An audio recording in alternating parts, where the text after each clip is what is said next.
Dans le dernier épisode, nous avons parlé de Jésus qui fait le ménage dans le temple et de la manière dont les compromis s'installent progressivement dans nos vies. Aujourd'hui, j'aimerais aller un peu plus loin, parce que la vraie question n'est pas seulement comment les gens se sont égarés.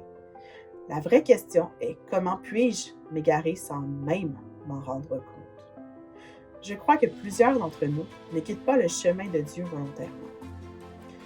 Nous ne nous réveillons pas un matin en décidant de nous éloigner de lui. Bien souvent, cela commence par quelque chose qui semble bon. Une personne que nous admirons, un ministère qui porte du fruit, un enseignant que tout le monde recommande, un témoignage qui nous inspire. Puis, sans nous en rendre compte, nous commençons à regarder davantage ce que les autres font que ce que Dieu nous demande personnellement. Nous comparons notre parcours au leur.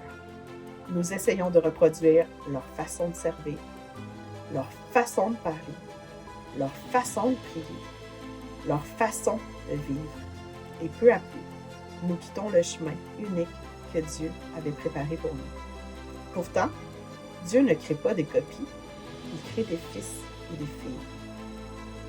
Chacun possède un appel particulier, une saison particulière, une mission particulière. Ce qui est juste pour une personne ne l'est pas nécessairement pour une autre. Et c'est là que plusieurs se fatiguent spirituellement. Ils investissent leur énergie dans des choses que Dieu ne leur a jamais demandées.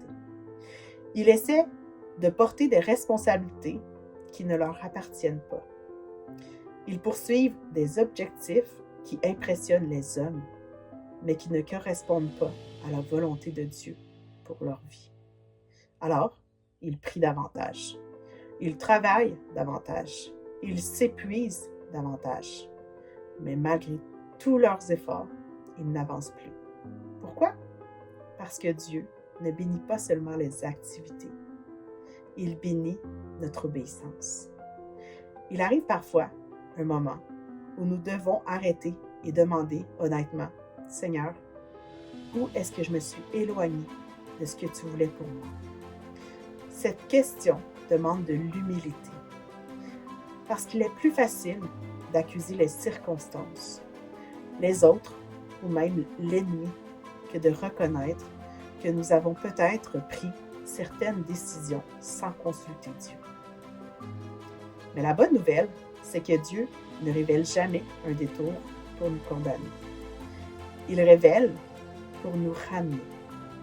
Peut-être que certains d'entre vous ressentent actuellement une fatigue inhabituelle, une confusion persistante, une perte de joie, une impression de tourner en rond. Parfois, ces choses ne signifient pas que Dieu vous a abandonné. Parfois, elles sont simplement une invitation à revenir à lui,